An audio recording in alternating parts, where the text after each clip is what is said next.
Well, it's very quiet, to be honest with you. We've been in touch with Tottenham Hotspurs this morning, asking for some sort of clarity about what was happening. They've simply said that they don't comment on commercial agreements. And clearly, there's still plenty of conversations taking place in South Africa as well. We heard in that press conference that plenty of stakeholders needed to be addressed to discuss what this deal might entail, how much it might cost, and to get agreement across the board. Also, the comment towards the end of the press conference there saying that a press release was being written, but there was more detail to be added to it.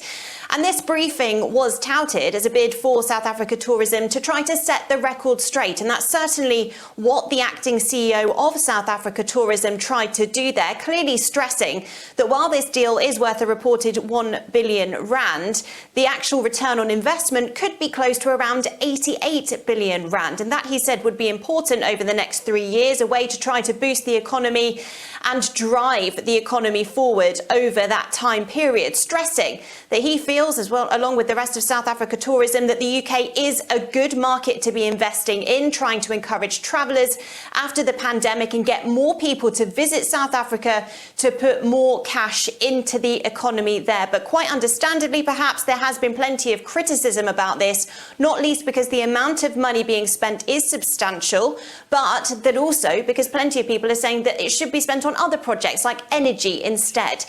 The acting CEO, though, said that the money that has been allocated towards this potential deal would not have been allowed to be spent on energy, on things like potholes, anyway, that there were other pots set aside for that. That is his message there, that this cash is for tourism and tourism only.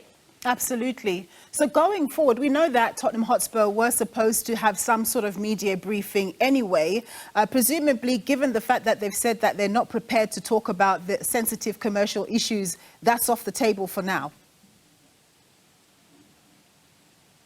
Well, at the moment, it's really not clear as to when that press conference with Tottenham Hotspur might take place. Of course, there was a media invite sent out asking for that to happen this week. But at the moment, we're waiting for clarity on when it might take place. No details as yet. We'll, of course, keep asking Tottenham Hotspur about this, keeping our ear close to the ground, of course, with South Africa Tourism as well. But we're awaiting further detail from both parties.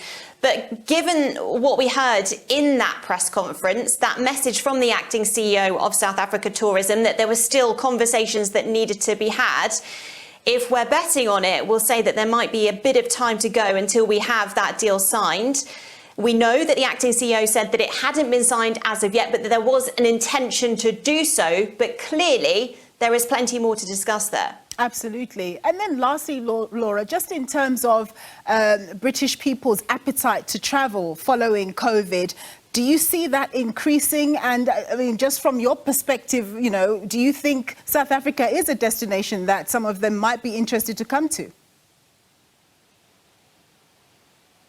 It's certainly a destination when it comes to the media business. There's a lot of photographers, videographers, TV companies in the UK that do tend to travel to South Africa because of its really lovely climate and its sunshine. It's a really beautiful place to set up shop in terms of doing photo shoots and video production. And we also know that it is, of course, really important for tourism as well. Plenty of people travel from the UK to that country for their holidays. We know there's been a return to international travel from the UK since the COVID pandemic restrictions were easing. We've seen an uplift in the number of travellers passing through Heathrow. And so as we move towards the summer months, when people are looking towards booking their holidays, yet it is likely that more bookings are going to be made for South Africa, considering the restrictions that have been in place over the last few years. But of course, we have to remember as well that there is a cost of living crisis here in the UK. Inflation is high. People are saying that they are feeling the pinch. So it's a case of waiting to see what happens in the next couple of days. The Bank of England is set to potentially raise its interest rates later today. And as we know, the UK is potentially moving towards recession as well. So there's a lot of economic questions surrounding not just this deal, but also the UK's economy and South Africa's too. Absolutely. Thank you so much for that context. Laura Makin Isherwood reporting for us there in London. Thank you so much.